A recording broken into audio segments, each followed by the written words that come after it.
and welcome to another Sunday Home Connections. That's right, Pastor Lynn here, and as you can see, I am all ready to do some baking.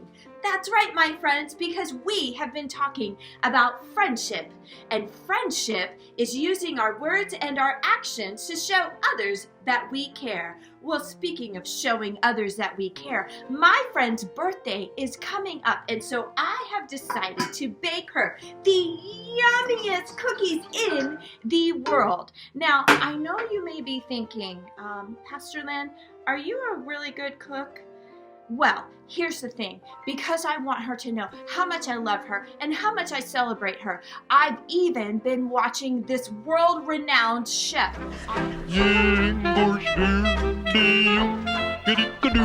And I've been brushing up on my skills and trying to get better just so that she will know just how much I love her.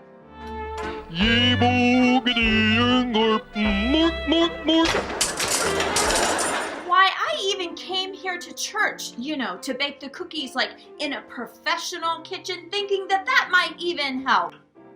I just hope she's still my friend after she tastes these cookies. My friend Pastor Lynn brought me all these cookies for my birthday. Oh, these are so bad. Well, in today's story, one of Jesus's friends did something really bad. So we'll see exactly how he handled it. So run and grab your Bibles. Meet me right back here. We're going to get our worship on and hear our awesome story.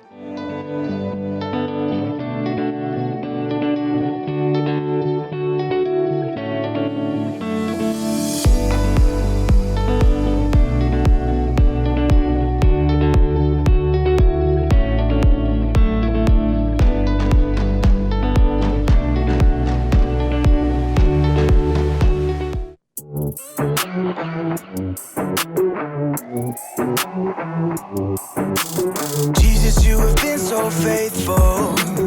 Jesus, you have been so true. I will be forever thankful, 'cause I never had a friend like you.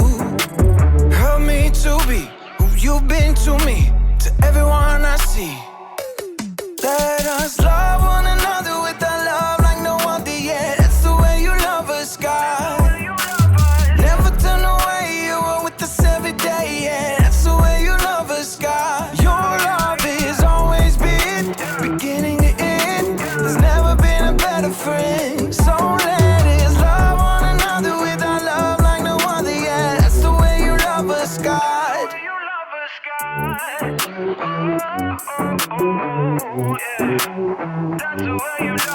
You with me in the darkest valley.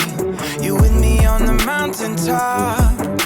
I'm thankful that you never leave me, and that your love will never stop.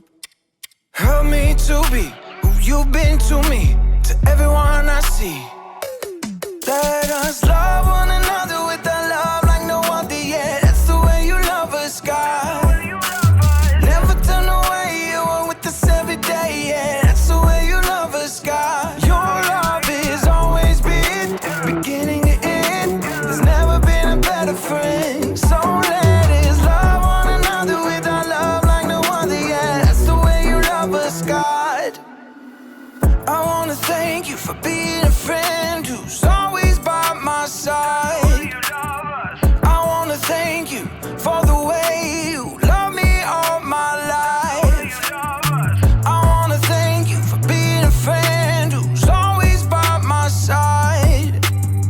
I wanna thank you for the way you love me all my life. Love one another with a love like no other, yeah. That's the way you love us, God. Never turn away, you are with us every day, yeah. That's the way you love us, God. Your love has always been beginning to end. There's never been a better friend. So let us love one another with our love like no other, yeah. That's the way you love us, God.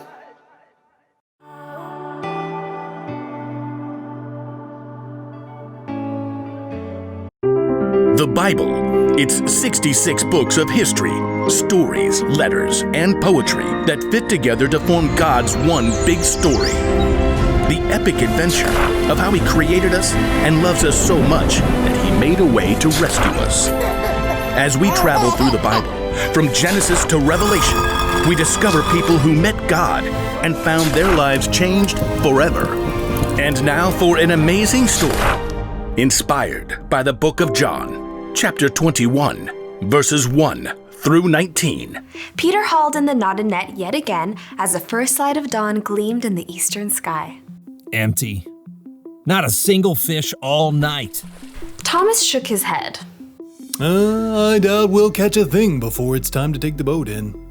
John studied Peter thoughtfully. Peter, you didn't really want to catch fish anyway, did you? You just wanted to get out in the boat and do something normal. Peter shrugged, but he knew John was right. Over the past few weeks and months, everything in his life had turned upside down. First, Peter had shown the courage to speak the truth about his friend Jesus. You are the Christ. You are the Son of the living God. Many people wanted to make Jesus king, even though the religious leaders hated him. The day before Jesus was killed, Peter had promised Jesus that he would follow him anywhere, and even give up his life for Jesus. But that very evening, Jesus was arrested. Peter was so scared he told 3 different people he wasn't Jesus' friend. I don't know that man. Peter felt sick about what he'd done, especially when Jesus was nailed to the cross and died. But then he returned to life. He appeared to his friends.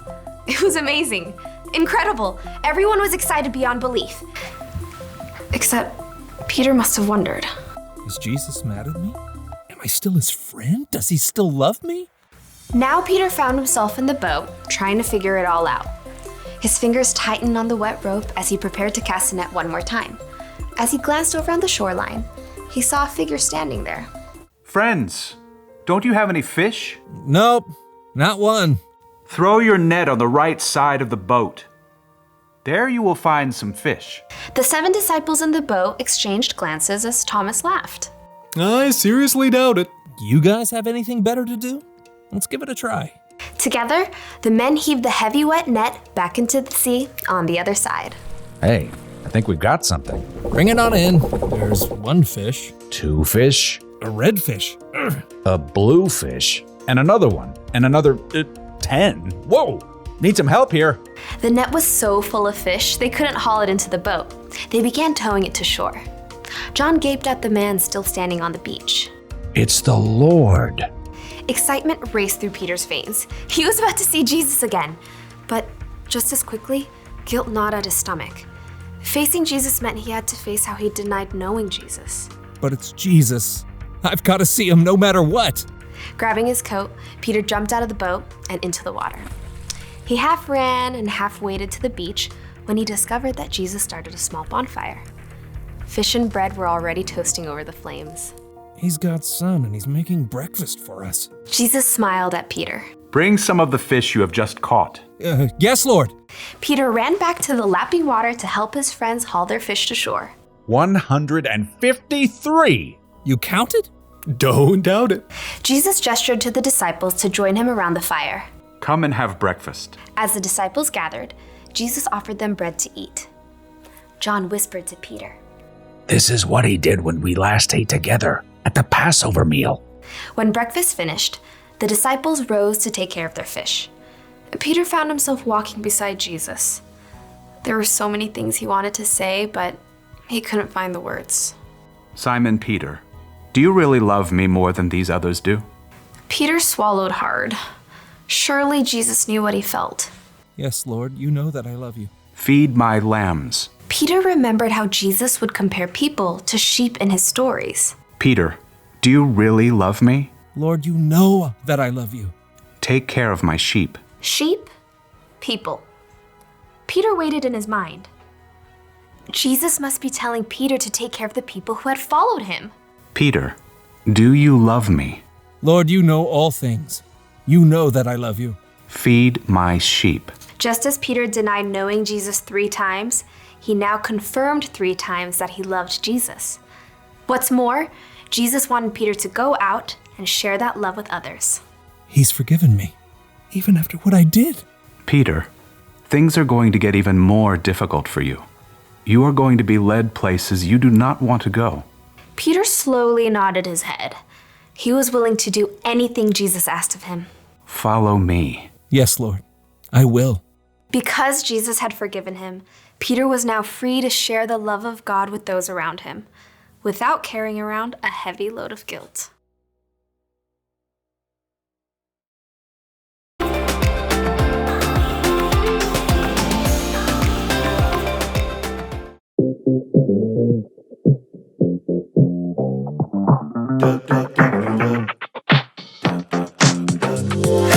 Oh, how great it is to be friends with you.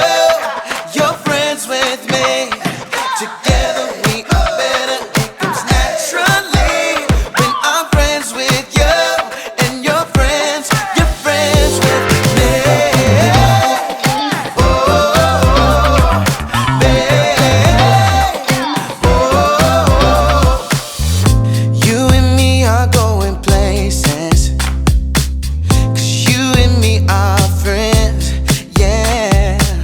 We are invited to a party, oh, it's one we won't want to end. See the lights, they're shining, dance around to the music that's playing. Say yeah, oh how great it is to be friends with you, you're friends with me. Together we are better. It comes naturally when I'm friends with you and you're friends with me.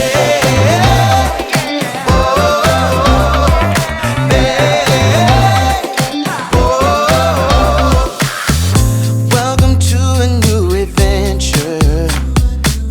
There's never been one like this, yeah. No matter who you are invited. So let the party begin. See the lights, they're shining. Dance around to the music that's playing. Say yeah, oh how great it is to be friends with you. You're friends with me.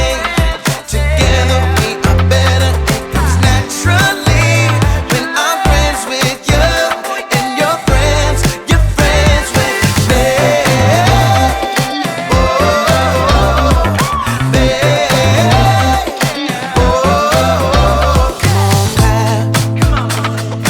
Everybody clapping, come on dance. Everybody dancing, come on shout. Everyone around, come on sing and shout it with me. Yeah, yeah, yeah, yeah. How great it is to be friends with you. You're friends with me. Together we are better. It comes naturally when I'm friends with you and you're friends with me.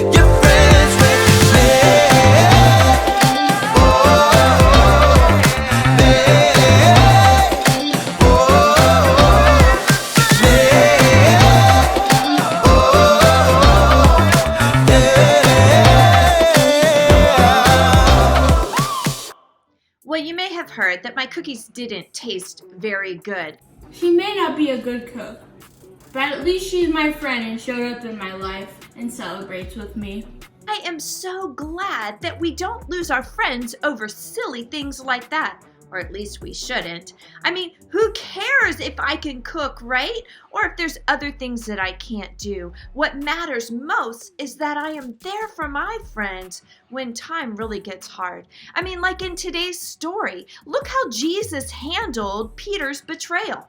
Imagine this. You have a best friend and you're spending your life together. You're doing birthday parties, slumber parties, you're going to sporting events together. You even see each other at school, maybe even help each other study for a test. But then life gets really hard and your friend decides that they don't even know you. They ignore you. They won't return your text. They don't call you back. And for a while, you don't even know that they exist.